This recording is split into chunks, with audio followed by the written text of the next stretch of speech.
नमस्कार दर्शक बंधु मु प्रवीण आपण माने देखुछंती ओडिया न्यूज टॉक। वीडियोटी जदि भल लगे ताहेले गोटे लाइक कमेंट एवं सब्सक्राइब करने पई आद्य भूलिबे नहीं।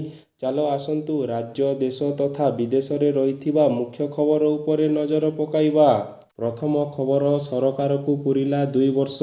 ओडिशा रे बीजेपी सरकार को पूरिछि 2 वर्ष। जून 4 2024 ଏହି ତାରିଖ ଓଡ଼ିଶା ଇତିହାସରେ ଲିପିବଦ୍ଧ ହୋଇ ରହିଯିବ।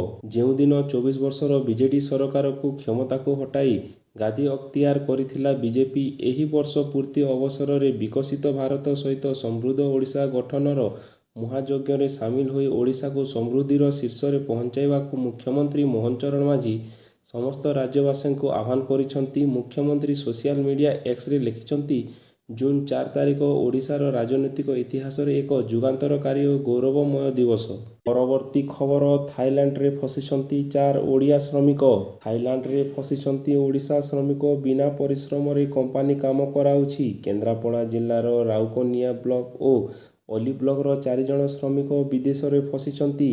ସେମାନଙ୍କ ସହିତ ଜଣେ ଉତ୍ତରପ୍ରଦେଶ ବାସିନ୍ଦା ମଧ୍ୟ ରହିଛନ୍ତି। ସେମାନଙ୍କୁ ଉଦ୍ଧାର କରିବାକୁ ରାଜ୍ୟ ସରକାରଙ୍କୁ ଗୁହାରି କରିଛନ୍ତି।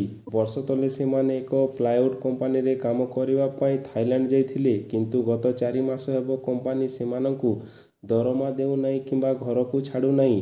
ଅଭିଯୋଗ କରିବାରୁ ସେମାନଙ୍କର ପାସପୋର୍ଟ ଛଡ଼ାଇ ନେବା ସହିତ ପୋଲିସରେ ଧରାଇ ଦେବ ବୋଲି ଧମକ ଦେଉଛି। ଏନେଇ 5 ଜଣ ଶ୍ରମିକ ସେମାନଙ୍କୁ ଉଦ୍ଧାର କରିବାକୁ ଏକ ଭିଡିଓ ଜରିଆରେ ଆକୁଳ ନିବେଦନ କରୁଛନ୍ତି। ପରବର୍ତ୍ତୀ ଖବର ଏଆଇ କରିବ କୋର୍ଟ କାମ। ସୁପ୍ରିମକୋର୍ଟଙ୍କର ଆର୍ଟିଫିସିଆଲ ଇଣ୍ଟେଲିଜେନ୍ସ କମିଟି ଦ୍ୱାରା artificial intelligence uses of court 2026 ନାମକ ଏକ ଚିଠା ଜାରି କରାଯାଇଛି, ଯେଉଁଠାରେ ନ୍ୟାୟିକ ପ୍ରକ୍ରିୟାକୁ ଦ୍ରୁତ ଓ ପ୍ରଭାବଶାଳୀ କରିବା ପାଇଁ ଏଆଇର ବ୍ୟବହାର ଉଲ୍ଲେଖ କରାଯାଇଅଛି।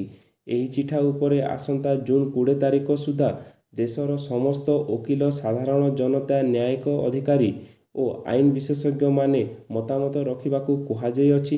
ଫଳରେ ବିବାଦକୁ ଏଡ଼ାଇ ଏହାକୁ ଲାଗୁ କରାଯାଇପାରିବ। ଚିଠାରେ କୁହାଯାଇଅଛି ଯେ ଦେଶର ସମସ୍ତ କୋର୍ଟରେ ନ୍ୟାୟିକ ପ୍ରକ୍ରିୟାକୁ ଦ୍ରୁତ ଓ ପ୍ରଭାବଶାଳୀ କରିବା ଲାଗି କୃତ୍ରିମ ବୁଦ୍ଧିମତ୍ତା ବା ଏଆଇର ବ୍ୟବହାର କରିବାକୁ ନିଷ୍ପତ୍ତି ନିଆଯାଇଅଛି। ପରବର୍ତ୍ତୀ ଖବର ବିପର୍ଯ୍ୟୟ ମୁକାବିଲାରେ ବିଶ୍ୱକୁ ରାସ୍ତା ଦେଖାଉଛି ଓଡ଼ିଶା। ବିପର୍ଯ୍ୟୟ ପରିଚାଳନା କ୍ଷେତ୍ରରେ ଓଡ଼ିଶାର ସଫଳତା ଏବେ ବିଶ୍ୱ ଦରବାରରେ ଚର୍ଚ୍ଚାର ବିଷୟ। ଏହାରି ମଧ୍ୟରେ ପୁରୀରେ ଆରମ୍ଭ ହେଉଛି ବ୍ରିକ୍ସ 2026 ଡିଜାଷ୍ଟର ରିସ୍କ ରିଡକ୍ସନ ଗ୍ରୁପର ଦ୍ୱିତୀୟ ବୈଠକ। ଭାରତର ବ୍ରିକ୍ସ ଅଧ୍ୟକ୍ଷତା ଅଧୀନରେ ଜାତୀୟ ବିପର୍ଯ୍ୟୟ ପରିଚାଳନା ଅଧିକରଣ ପକ୍ଷରୁ ଆୟୋଜିତ ଏହି 3 ଦିନିଆ ବୈଠକରେ 11ଟି ଦେଶର ପ୍ରତିନିଧି ଓ ବିଶେଷଜ୍ଞ ଯୋଗ ଦେଇଛନ୍ତି। ଫର resilience, innovation, cooperation and sustainability ଥିମ୍କୁ ନେଇ ଆୟୋଜିତ ଏହି ସମ୍ମିଳନୀରେ ପ୍ରାକୃତିକ ବିପର୍ଯ୍ୟୟର ମୁକାବିଲା, ଆଗୁଆ ସତର୍କ ସୂଚନାର ବ୍ୟବସ୍ଥା, ସୁଦୃଢ଼ ଭିତ୍ତିଭୂମି ନିର୍ମାଣ, ସମୁଦାୟ ଭିତ୍ତିକ ବିପର୍ଯ୍ୟୟର ପରିଚାଳନା ଓ ନୂତନ ପ୍ରଯୁକ୍ତିର ବ୍ୟବହାର ଉପରେ ଆଲୋଚନା କରାଯାଉଛି। ପରବର୍ତ୍ତୀ ଖବର ରାଜ୍ୟସଭା ନିର୍ବାଚନ ପାଇଁ ପ୍ରାର୍ଥୀ ଘୋଷଣା କଲା ବିଜେପି। ନିକଟରେ ବିଜୁ ଜନତା ଦଳ ଛାଡ଼ି ବିଜେପିରେ ମିଶିଥିବା ବରିଷ୍ଠ ନେତା ଦେବାଶିଷ ସାମନ୍ତରାୟଙ୍କୁ ପ୍ରାର୍ଥୀ କରିଛି ଦଳ। ଦେବାଶିଷ ବିଜେଡି ରାଜ୍ୟସଭା ସାଂସଦ ପଦକୁ ଇସ୍ତଫା ଦେବା ପରେ ଶାସନ ଖାଲି ପଡ଼ିଥିଲା।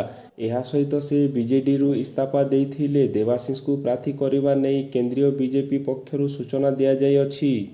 ପରବର୍ତ୍ତୀ ଖବର ଖଣି ପ୍ରଭାବିତ ଜିଲ୍ଲା ପାଇଁ ନୂଆ ଡିଏମ୍ଏଫ୍ ନୀତି।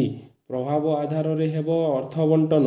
ଖଣି ପ୍ରଭାବିତ ଜିଲ୍ଲାଗୁଡ଼ିକ ପାଇଁ ଡିଏମ୍ଏଫ୍ ଫଣ୍ଡ ପାଣ୍ଠି ବଣ୍ଟନରେ ରାଜ୍ୟ ସରକାର ନୂଆ ନୀତି ଲାଗୁ କରିଛନ୍ତି। ଏହି ନୂଆ ବ୍ୟବସ୍ଥା ଅନୁସାରେ ଏବେ ଖଣି ଅଞ୍ଚଳର ପ୍ରଭାବ ଆଧାରରେ ଫଣ୍ଡି ବଣ୍ଟନ କରାଯିବ। ସରକାରଙ୍କର ନୂଆ ନୀତି ଅନୁଯାୟୀ ପ୍ରତ୍ୟକ୍ଷ ଭାବେ ଖଣି ପ୍ରଭାବିତ ଅଞ୍ଚଳଗୁଡ଼ିକରେ ମୋଟ ଫଣ୍ଡିର 70% ରାଶି ବ୍ୟୟ କରାଯିବ। ଏହାଦ୍ୱାରା ସେହି ଅଞ୍ଚଳର ମୌଳିକ ସୁବିଧା, ପାଣି, ସଡ଼କ, ସ୍ୱାସ୍ଥ୍ୟ ଓ ଶିକ୍ଷା କ୍ଷେତ୍ରରେ ଅଧିକ ବିକାଶ ସମ୍ଭବ ହେବ ବୋଲି ଆଶା କରାଯାଉଛି। ସେହିପରି ପରୋକ୍ଷ ଭାବେ ପ୍ରଭାବିତ ଅଞ୍ଚଳଗୁଡ଼ିକ ପାଇଁ 30% ପାଣ୍ଠି ବ୍ୟୟ କରାଯିବ। ଏହା ମାଧ୍ୟମରେ ଖଣି କାର୍ଯ୍ୟକଳାପ ଦ୍ୱିତୀୟ ପ୍ରଭାବ ଥିବା ଅଞ୍ଚଳଗୁଡ଼ିକର ଉନ୍ନତିକରଣ ପାଇଁ ଗୁରୁତ୍ୱ ଦିଆଯିବ। ପରବର୍ତ୍ତୀ ଖବର କେରଳକୁ ଛୁଇଁଲା ମୌସୁମୀ ବାୟୁ। କେରଳ ଛୁଇଁଲା ଦକ୍ଷିଣ ପଶ୍ଚିମ ମୌସୁମୀ ବାୟୁ। ସପ୍ତାହ ପରେ ଓଡ଼ିଶାକୁ ଛୁଇଁବା ନେଇ ସମ୍ଭାବନା। ମୌସୁମୀ କେରଳ ଛୁଇଁବା ନେଇ ସୂଚନା ଦେଇଛି ପାଣିପାଗ କେନ୍ଦ୍ର।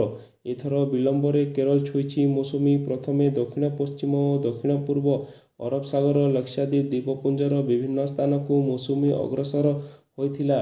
ଏହାପରେ ଆଜି କେରଳ ଛୁଇଁଛି ମୌସୁମୀ। ତାମିଲନାଡୁର ପଶ୍ଚିମ ଓ ଦକ୍ଷିଣରେ 15ରୁ ଅଧିକ ଜିଲ୍ଲାରେ ବର୍ଷା ଚେତାବନୀ ଜାରି ହୋଇଛି।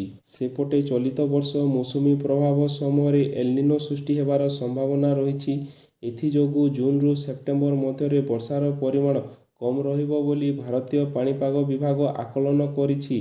ଏହାକୁ ନେଇ ପ୍ରତିକ୍ରିୟା ରଖିଛନ୍ତି IMD DG doctor Mrityunjay Mohapatra. ସେ କହିଛନ୍ତି, ଏଲ୍‌ନିନୋ ପ୍ରଭାବରେ 10% କମ୍ ବର୍ଷା ହେବ। ପରବର୍ତ୍ତୀ ଖବର ରାଜ୍ୟରେ ଫେରିବ ମୂଳ ଓଡ଼ିଆ ନାମ, 50ରୁ ଅଧିକ ସ୍ଥାନର ନାମ ପରିବର୍ତ୍ତନ ପ୍ରସ୍ତାବ। ଓଡ଼ିଶାର ବିଭିନ୍ନ ଜିଲ୍ଲା, ଉପଖଣ୍ଡ, ବ୍ଲକ ଓ ତହସିଲର ମୂଳ ଓଡ଼ିଆ ନାମ ସଂଶୋଧନ ଦିଗରେ ରାଜ୍ୟ ସରକାର ଆଉ ଏକ ବଡ଼ ପଦକ୍ଷେପ ନେଇଛନ୍ତି। ରାଜସ୍ୱ ଓ ବିପର୍ଯ୍ୟୟ ପରିଚାଳନା ବିଭାଗ ଅଧୀନରେ ଗଠିତ ବିଶେଷଜ୍ଞ କମିଟିର ଦ୍ୱିତୀୟ ବୈଠକରେ 50ରୁ ଅଧିକ ସ୍ଥାନର ନାମକୁ ସେମାନଙ୍କର ମୂଳ ଓଡ଼ିଆ ଉଚ୍ଚାରଣ ଓ ଐତିହାସିକ ପରିଚୟ ଅନୁଯାୟୀ ପରିବର୍ତ୍ତନ କରିବାକୁ ସୁପାରିଶ କରାଯାଇଅଛି। କମିଟିର ସୁପାରିଶ ଅନୁସାରେ କଳାହାଣ୍ଡି ଜିଲ୍ଲାର ଜୁନାଗଡ଼କୁ ଜୁନାଗଡ଼ା, ଖୋର୍ଦ୍ଧା ଜିଲ୍ଲାର ଖୁର୍ଦ୍ଦାକୁ ଖୋର୍ଦ୍ଦା ଏବଂ କନ୍ଧମାଳ ଜିଲ୍ଲାର ବନାଇଘାଟକୁ ବଣାଇଗଡ଼ା ଭାବେ ନାମକରଣ କରିବାକୁ ପ୍ରସ୍ତାବ ଦିଆଯାଇଛି। ପରବର୍ତ୍ତୀ ଖବର ଜିରୋ କ୍ୟାଜୁଆଲିଟି ପାଇଁ ବିଶ୍ୱ ପ୍ରସିଦ୍ଧ ଓଡ଼ିଶା। ବ୍ରିକ୍ସ ରାଷ୍ଟ୍ର ସମୂହ ସମ୍ମିଳନୀରେ ବିପର୍ଯ୍ୟୟ ଚିନ୍ତା। ପୁରୀରେ ବ୍ରିକ୍ସ ରାଷ୍ଟ୍ର ସମୂହ ସମ୍ମିଳନୀର ଦ୍ୱିତୀୟ ଦିନରେ ବନ୍ୟା ବାତ୍ୟାରେ ଓଡ଼ିଶାର ଶ୍ରେଷ୍ଠ ପରିଚାଳନାକୁ ଶିଖିଲା ସାରା ବିଶ୍ୱ। ଆଜି ସମ୍ମିଳନୀକୁ ଉଦ୍ଘାଟନ କରି ମୁଖ୍ୟମନ୍ତ୍ରୀ ମୋହନ ଚରଣ ମାଝୀ କହିଛନ୍ତି, ସବୁ ପ୍ରାକୃତିକ ବିପର୍ଯ୍ୟୟକୁ ଦୃଢ଼ ମୁକାବିଲା କରିଛି ଓଡ଼ିଶା। 1999 ମହାବାତ୍ୟା କଥା ମନେ ପକାଇଲେ ପ୍ରାକୃତିକ ବିପର୍ଯ୍ୟୟରେ ଜିରୋ କ୍ୟାଜୁଆଲିଟି ପାଇଁ ଓଡ଼ିଶା ସାରା ବିଶ୍ୱରେ ପରିଚିତ ବୋଲି ମୁଖ୍ୟମନ୍ତ୍ରୀ ମୋହନ ଚରଣ ମାଝୀ କହିଛନ୍ତି। ପରବର୍ତ୍ତୀ ଖବର ବିଶିଷ୍ଟ ସାହିତ୍ୟିକ ଜଗନ୍ନାଥ ପ୍ରସାଦ ଦାସଙ୍କର ପରଲୋକ।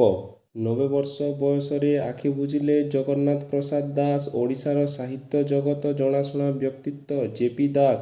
ଜେପି ଦାସଙ୍କର ବିୟୋଗରେ ଶୋକ ପ୍ରକାଶ କଲେ ମୁଖ୍ୟମନ୍ତ୍ରୀ ମୋହନ ଚରଣ ମାଝୀ।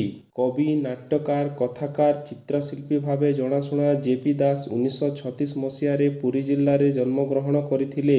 ଆହ୍ନିକ ପୁସ୍ତକ ପାଇଁ ତାଙ୍କୁ କେନ୍ଦ୍ର ସାହିତ୍ୟ ଏକାଡେମୀ ପୁରସ୍କାର ମିଳିଥିଲା। ସେହିପରି ସାହିତ୍ୟ ସାଧନା ପାଇଁ ଅନେକ ସମ୍ମାନଜନକ ପୁରସ୍କାର ମଧ୍ୟ ସେ ପାଇଥିଲେ। ପରବର୍ତ୍ତୀ ଖବର ଟିମ୍ ଇଣ୍ଡିଆକୁ ବଡ଼ ଝଟକା। ଦିନିକିଆ ସିରିଜରୁ ବାଦ୍ ପଡ଼ିଲେ ବିରାଟ କୋହଲି। ଭାରତୀୟ କ୍ରିକେଟ ଦଳକୁ ବଡ଼ ଝଟକା ଲାଗିଛି। ଷ୍ଟାର ବ୍ୟାଟର ବିରାଟ କୋହଲି ଆଫଗାନିସ୍ତାନ ବିପକ୍ଷ 3 ମ୍ୟାଚ୍ ବିଶିଷ୍ଟ ଦିନିକିଆ ଓଡିଆଇ ସିରିଜରୁ ବାଦ୍ ପଡ଼ିଛନ୍ତି। ହ୍ୟାମଷ୍ଟ୍ରିଂ ଇଞ୍ଜୁରି କାରଣରୁ ବାଦ୍ ପଡ଼ିଛନ୍ତି ବିରାଟ କୋହଲି। ଆଇପିଏଲ୍ ଫାଇନାଲ ସମୟରେ ବିରାଟଙ୍କର ହ୍ୟାମଷ୍ଟ୍ରିଂ ଟାଣି ହୋଇଥିଲା। ବିସିସିଆଇ ସୂତ୍ର ଅନୁସାରେ କୋହଲିଙ୍କର ଆଘାତ ଗୁରୁତର ନଥିଲେ ମଧ୍ୟ ସମ୍ପୂର୍ଣ୍ଣ ସୁସ୍ଥ ହେବା ପାଇଁ ତାଙ୍କୁ ବିଶ୍ରାମ ଦିଆଯାଇଛି। ଭାରତ ଓ ଆଫଗାନିସ୍ତାନ ମଧ୍ୟରେ ଏହି 3 ମ୍ୟାଚ୍ ବିଶିଷ୍ଟ ଓଡିଆଇ ସିରିଜ ଜୁନ୍ 13ରୁ ଆରମ୍ଭ ହେବ। ସିରିଜର ପ୍ରଥମ ମ୍ୟାଚ୍ ଧର୍ମଶାଳାରେ ଖେଳାଯିବ। କୋହଲିଙ୍କ ଅନୁପସ୍ଥିତିରେ ଭାରତର ବ୍ୟାଟିଂ ଲାଇନ୍ଅପ୍ ପାଇଁ ଏକ ବଡ଼ ଚ୍ୟାଲେଞ୍ଜ ହେବ ବୋଲି ଆଶଙ୍କା କରାଯାଉଛି।